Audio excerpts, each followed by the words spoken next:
Dimitri, will you be in Bangkok? Probably not. So, but I'll be participating remotely. Okay.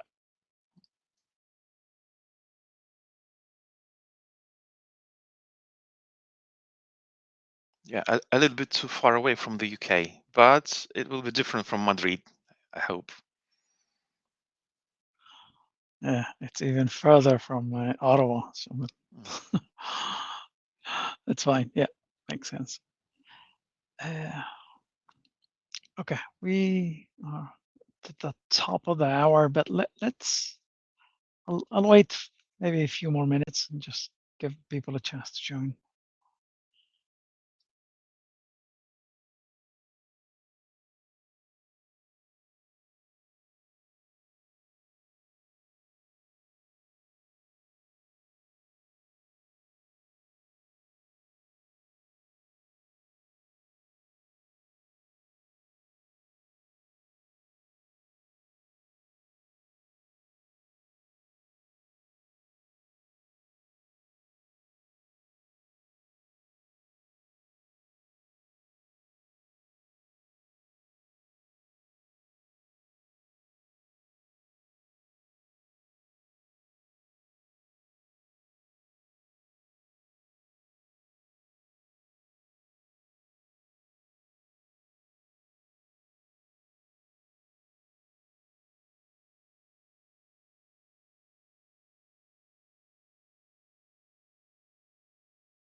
Okay, let's get going. We have 3 minutes past, so welcome everyone. So let's move this along. This is the note well. A reminder, this applies here. This governs everything that we do at the IETF. So if you're not familiar with this, please make sure to get familiar with this. It's important. Another reminder, there's that OAUTH security workshop coming in February. If you're interested and you have a topic you want to present, feel free to register. Should be interesting. And this is the list of interims. Today we'll be talking about one-time token. We have one more to kind of end this series of interims. That will be next week, private key jot issues. So that's will be discussed next week, and we'll conclude this this series. That's all I have. Any questions, comments? If not, I'll hand it to Dmitry.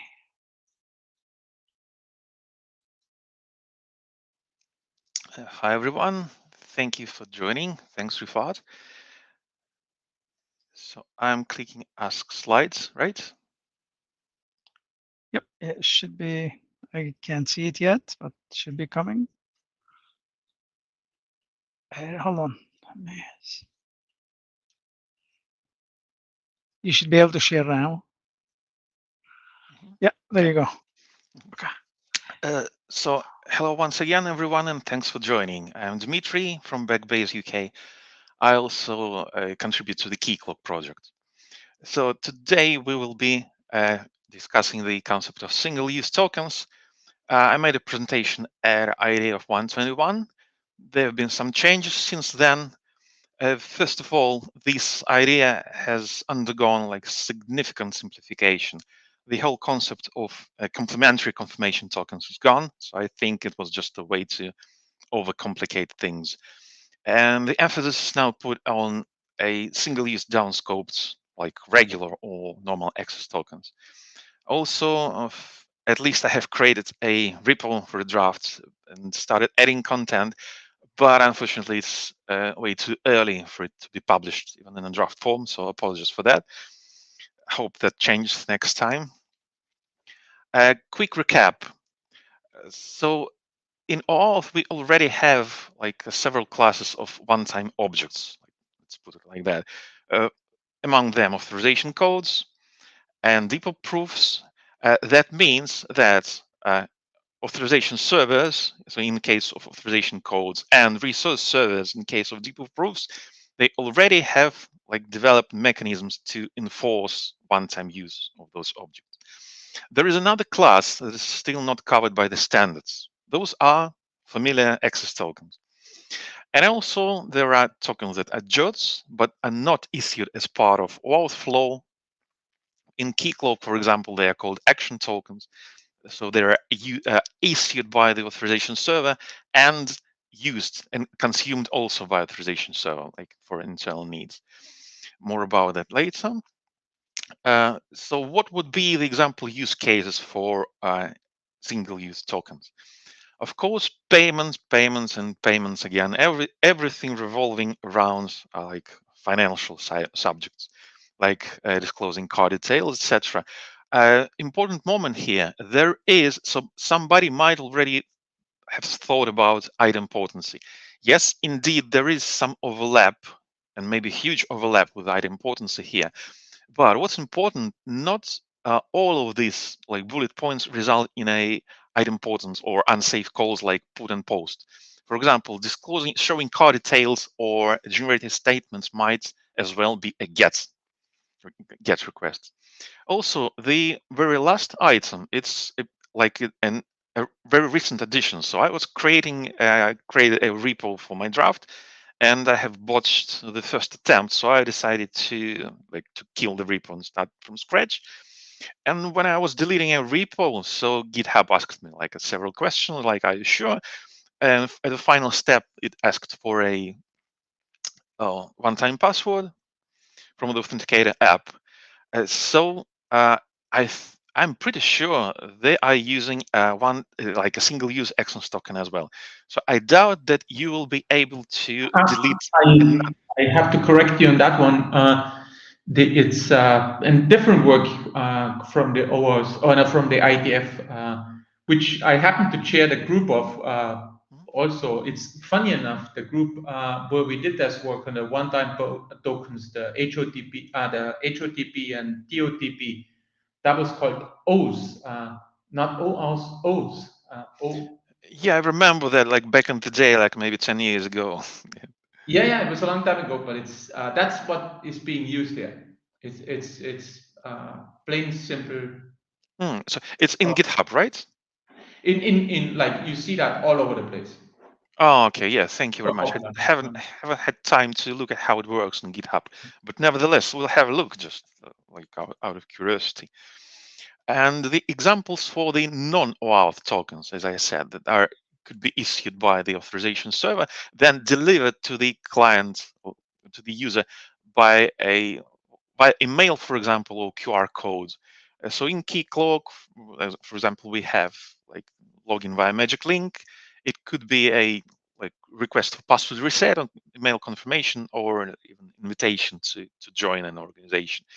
So Keycloak, for example, uses JOT tokens for that, but they are not access tokens, obviously.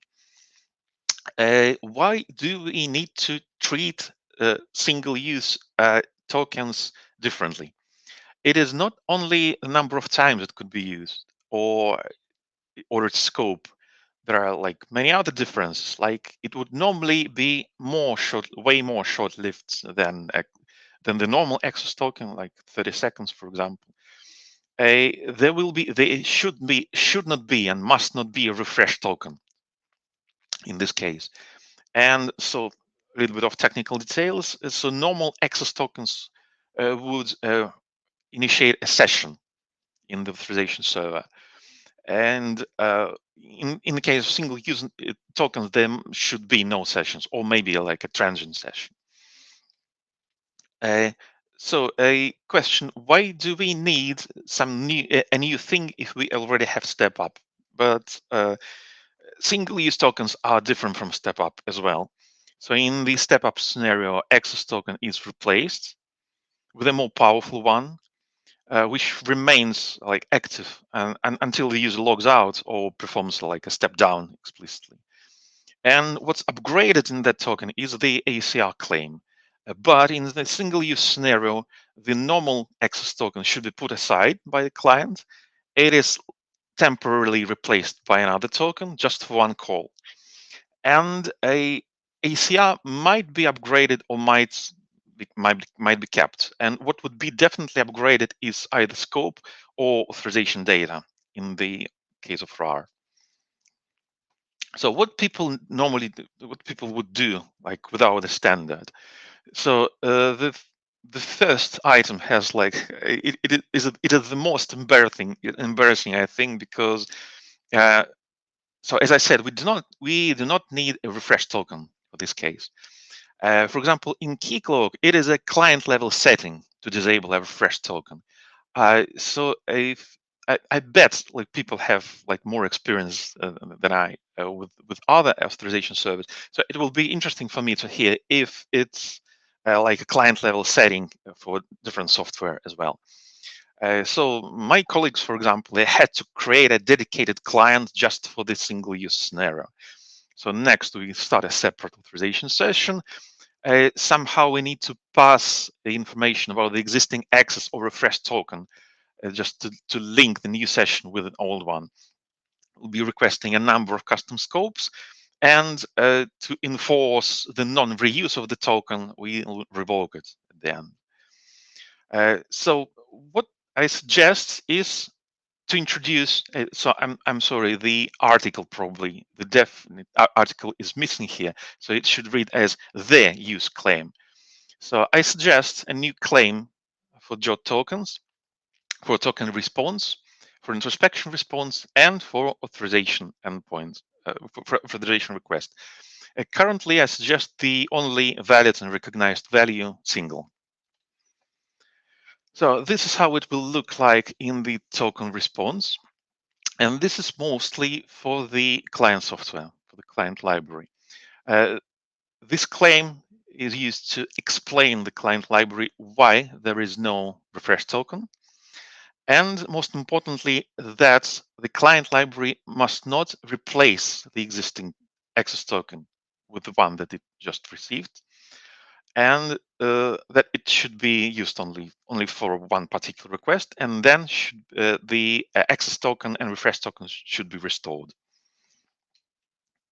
The use claim in the JOT token is mostly for the resource server use. It is to indicate that the non-reuse of this token must be enforced somehow. This is the introspection response. And finally, I have already mentioned the non-OAuth JOT tokens, aka action tokens. So this idea could be reused in this area as well. So we can just extend this concept to non-auth tokens. Next, go to resource server and how such a flow could be initiated.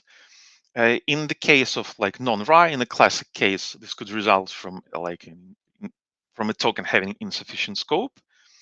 And in the RAR case, hypothetical, because for some reason, so we do not have an equivalent of the insufficient scope error code for RAR. I have started a thread in the mailing list, so I would welcome like any feedback on them, because it's like it remains a mystery for me. Just why don't we have like equivalent? And this is a error response in the case of an attempt to reuse a token that has already been used. I think we don't need a dedicated error code here. Invalid token works perfectly here. It's just an error description that might be different. And finally, so it is up to the authorization server to decide, based on the scope, value, authorization details, whether it should issue a single-use token or not, or just a normal token. But if the client software decides that the information in the scope or authorization details isn't sufficient for that, it could request a single-use token explicitly using the new parameter to the authorization endpoint. And basically, that's it. So there are like a few open questions for me. So first of all, user info and token inspection endpoints. How should they interpret this new claim? As user info is, well, technically it's a resource server as well. So, but maybe we might need to make an exception in this case, and it should just ignore this claim, or maybe reject a user info call for a single-use tokens. And also the same for introspection endpoint, because some client software might use introspection endpoint to verify the token. Second, as I mentioned before, why there is no equivalent for authorization insufficient scope in RAR. And if we decide to introduce one, then it could raise concerns about authorization server becoming like a big brother or spying on the user. If we deliver like the authorization details that the resource server requests, then probably we might need to limit the scope of this document to the first party, not just first party apps, but first party everything, just first party stack, where authorization server and resource server and clients are developed and controlled and maintained by a single entity. And that's it from my side. Any questions?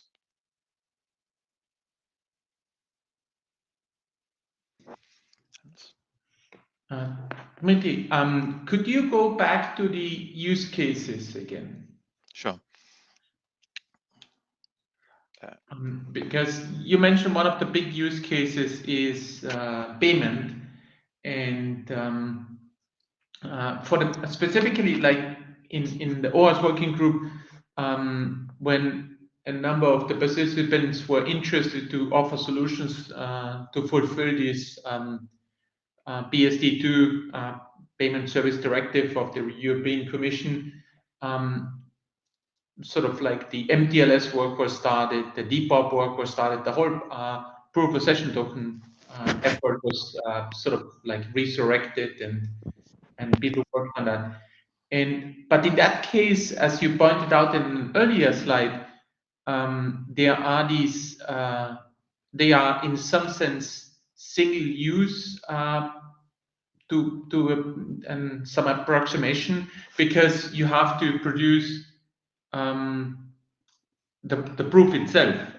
You have to, it depends on how you define single use, of course, but because the token doesn't change, but the proof obviously changes, because otherwise you would be you would have a number of problems with replay protection, or you would miss to provide replay protection. And so why wouldn't that sort of like specifically for the payment use case, why wouldn't that address the issue already? Well, it might address that for payment, but it is, as I mentioned, it's not limited to just payments, and just to the important requests like post. And even I think that even for payments, so unless it's a raw request and it includes a transaction ID, I think, yeah. So in theory, the client software could just maybe mistakenly, like erroneously, generate a new depot proof, and reuse technically the same access token. For payments. We also did this extra work on this rich authorization request, which provided a capability, a kind of a framework to provide a more structured version of what is being authorized. And so there was the idea of a whole sort of complex structure, JSON-based structure, that would go in there, which sort of like provides all of that information to avoid I don't think it talks about idempotency there in the document, but it just provides sort of like the transaction context, like what is being asked here from the sort of payment services. Yeah, that makes sense. But as I mentioned, it is just not limited to just the payments case, or like a lot more.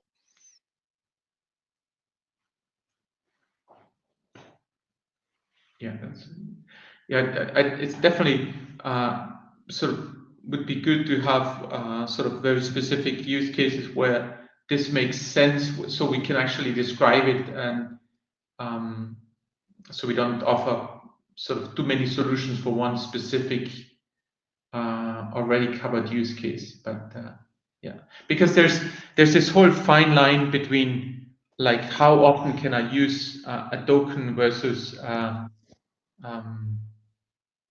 sort of, do I specifically use it only once, or do I want to use it many times? Which is like, we have this, obviously we have current work ongoing where the idea is with these verifiable credentials, where we sort of, one claimed use case is that we want to issue, or want to give the holder, the client, the possibility to keep the tokens around for a very long time, and so they can then reuse and reuse it, even with different verifiers. And so this would be the other side of the spectrum in some sense. Yeah, maybe somewhat similar to offline tokens. Yeah, like with the immortal refresh token. Yeah. Yeah.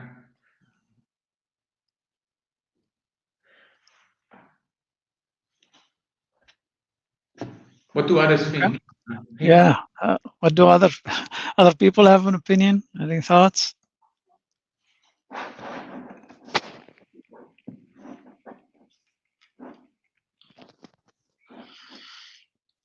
Peter, Christina, Philip, Christian.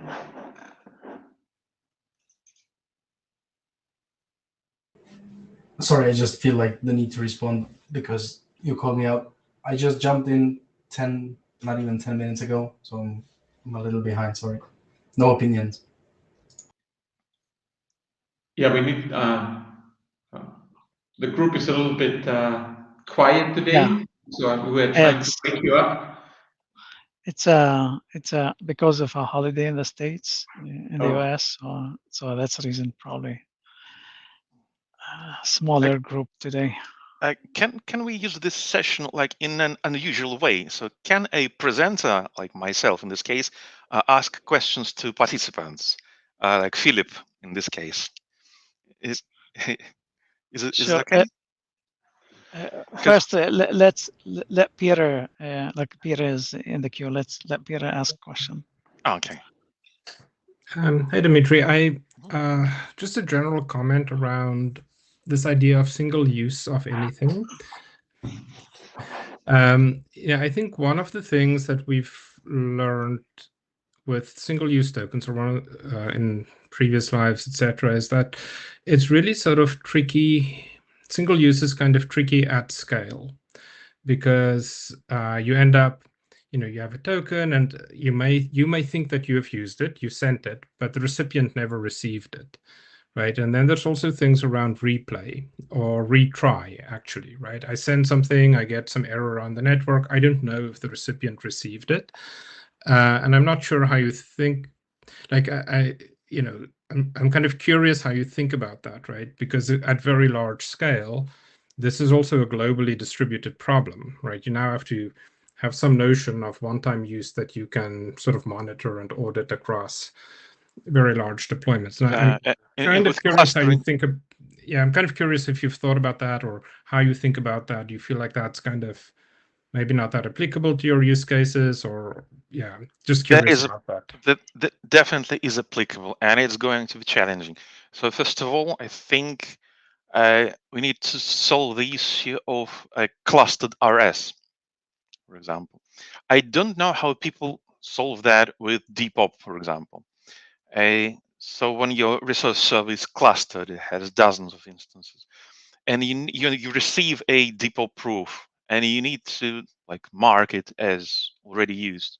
So you will probably have like some distributed table, yeah, between the nodes. So I would say, yeah, the issue with single-use access tokens would or should be solved like in a similar way. So I wonder, do people have like any experience with a Depop and clustered resource servers? Well, I'm not going to speak to Depop and cluster servers specifically, but I think one of the ways in which the problem of one-time use gets resolved is that at scale, people just ignore that requirement, right? I see Philip is either listening to some very good rock music or violently agreeing with me. I'm not sure. But that is the risk, right? And so I think the other thing to think about is how many security, what's the right word? The security properties that you associate with one-time use, you probably want to be thoughtful about that with the expectation that customers may treat one-time use as a sort of a soft, it's like one-time-ish, right? Because of these practical things. And I think as you think through the security model, just be careful not to attribute too much value on the one-timeness of this thing being used. So do you mean that resource server might be like unaware or unwilling to enforce the right of use, or like to ignore the use claim? It might just not be practical, right? Like it'll be a best effort. It's like, yeah, I think it's a one time. I don't think I've seen this before, but there can be some synchronization issue in the background that causes, whatever that list is that I need to have updated. You could use time as a proxy for one time, like you can do all sorts of things. But my only observation is that it's an innocent thing to have this idea of one-time use, but in practice it can, especially when you start hitting scale and when you have globally distributed systems, which these days pretty much everyone ends up having some variant of that can become, and I imagine if this is a payment solution, you're going to have that problem, right? So I would just say what I suspect is there's a best effort, but people will also not shut down the service or cause unnecessary retries, because that ends up becoming a bad customer experience, right? It's like, you're breaking the flow, or you're requiring, extra redirects, or worst case, right? Even like the user has to authenticate multiple times before they can do the thing they want to do, depending on how the system works. So I would just, again, I would, yeah, maybe just think about what guidance you would give and how much value, like what happens when people violate this one-time use property. Yeah, okay, thank you. Yeah, that makes sense. But I'm thinking, wouldn't that apply to Depop as well? Yeah, Depop proofs, which are the same single-use objects. There are other things with Depop, right? I sort of, I have to almost page it in because I haven't looked at it for so long. But I think there's other things you could do there, right? You can pre-compute proofs and things like that. And it depends on the mode in which you use it, whether you're responding to an answer or not, right? There's all sorts of other things there. But it might be a good question maybe for like Brian Campbell. I don't think Brian is here, but Brian might have some views on that. Okay, thanks. Philip. Hi, Dmitry. Hey. How are you? Yeah, not so bad. Let me turn off my violent music in order to violently agree with Peter. So with the one-time thing, as soon as you introduce scale and as soon as you introduce sharding and clustering and all that beauty, when you need to consider having multiple processes running the same code, maybe in the same availability zone, but then again, you may have multiple availability zones, and then you may even have multiple regions. When it comes to practice, we just try to be eventually consistent. So if we want to enforce one-time use, it's on a best effort case, right? We try to look up a computed ID somewhere based on the input. If it's there, it's already been used. If it wasn't, we put it there. And if it conflicts on it eventually being duplicate, so be it. It's best effort. At that scale, you cannot ensure uniqueness unless you want to introduce latency, and that's often a no-go.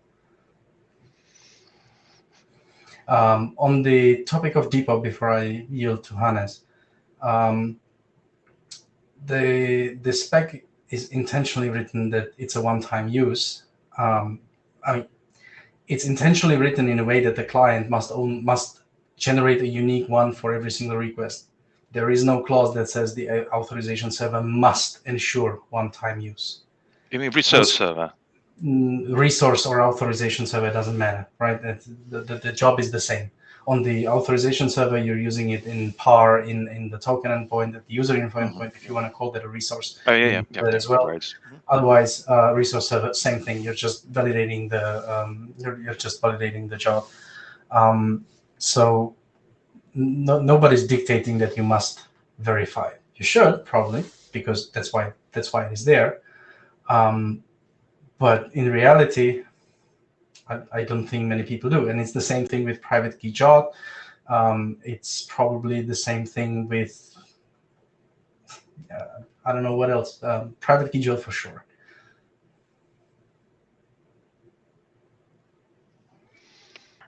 To pile on to that, I think the depop case should be treated a little bit differently because, as Philip mentioned, the JSON Web Token itself, which contains the public key or reference to the public key, there's no requirement that this would be one time. It can be that can be presented to the resource server many times, the same token. What is ideally one time is the proof itself, but that is just due to the nature of sort of preventing the replay of the demonstration of the proof of the private key. However, even there, the language is pretty soft. It allows two types of replay protections. One is a timestamp based one, and even there you can get out of sync with clocks. And then there's also a nonce-based or a challenge-based mechanism. And so, in that sense, it is the document doesn't say how you should react if you receive a token or proof twice, and maybe in certain situations that may be acceptable, or if it's if there's a clock drift and you receive it too late, or I don't know, or if the order is you try it and then you try it again and one gets stuck somewhere in some queue and so on and so on. So all of this is basically more or less unspecified. So I don't think I would put it in the same category because it's a little bit more nuanced. Yes, I agree. And what about authorization codes, for example? Yeah, they are one time. They are one time. Yeah. Yeah. So the authorization codes are one time. Like true one time. So, well, in theory, it is possible to enforce. Okay. No, no, Philip. No, so doesn't work. Even in the authorization code case, the best case scenario that we can do is eventual consistency. It's the same bloody deal, and because of the problems at scale, or because of the problems that get introduced with scale and latency, in the OpenID certification test, when it comes to one-time use of authorization code, then I think there are two tests, and if we have Joseph on call, he could speak to that. There is one case that tries it immediately, and that one may fail. But if it happens again in 10 or 60 seconds, I don't know which, if it's 10 or 60 seconds, if it still succeeds within 10 or 60 seconds, then the test fails. But I think I wanted to just amend Hannes on the nonce side of things in Depop. The nonce in Depop is not there for one-time use. I can imagine somebody will try to use it for that, but it's not the case. It is there just to avoid clock issues and to ensure freshness. I lost my train of thought there. The JTI claim would be the thing that like you need to track for some time to see if that's the thing you've seen in the past.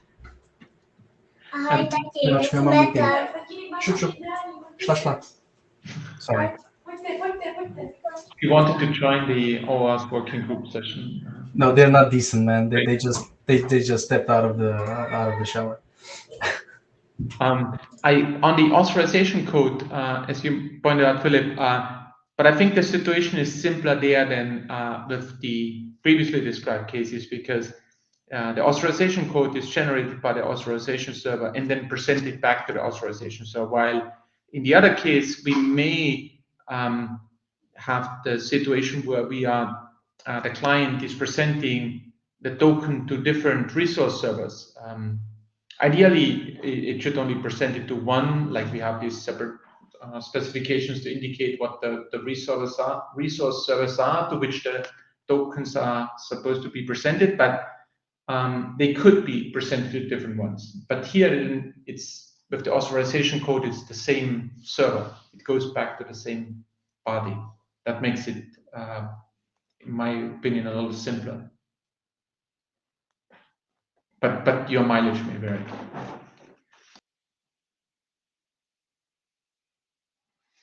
I have a feeling we just opened like a huge can of worms here with all one-time stuff. But anyway, thanks everybody for your feedback. Philip, do you have any questions?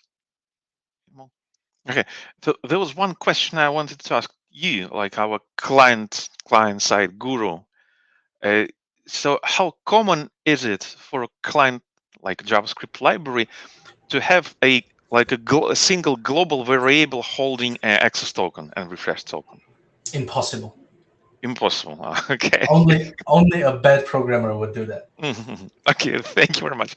How many bad programmers are there in the wild? What do you think? Plenty in other languages, but JavaScript is impeccable. We only have good programmers. Okay, thank you. You're bringing good news. Okay, so we can rely on the fact that access token and refresh token, that they could be made like per request. Yeah, so it will be relatively easy to temporarily replace your normal access token with it, like a single-use one, and then there is like no technical problems here. Can't see one, unless you want to make one up. I'll try. Okay, thank you. The question is whether in JavaScript, whether the tokens are stored in. Can you repeat the question? I was wondering how common or uncommon is it to store a current access token and accompanying refresh token as a global variable in a JavaScript application. But JavaScript application can mean many things. Are you talking about the server side? No, clients exceptionally. Exclusively client. Have another document on that which says don't do that. This is the single page application document where we say use the BBF model instead. Don't run don't store the access tokens in the browser in JavaScript.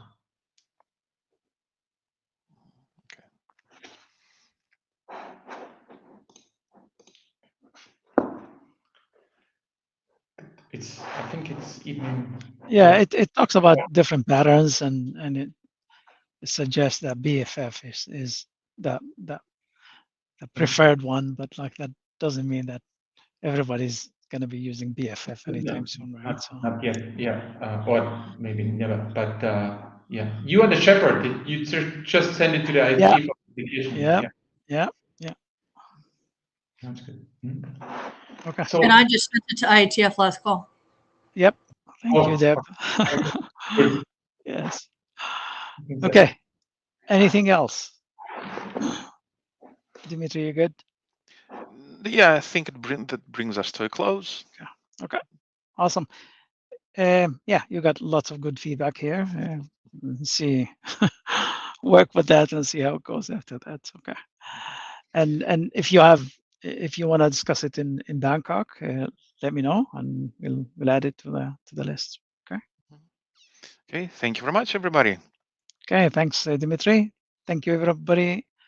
Any before we wrap up here? Anybody has any question? Any comment?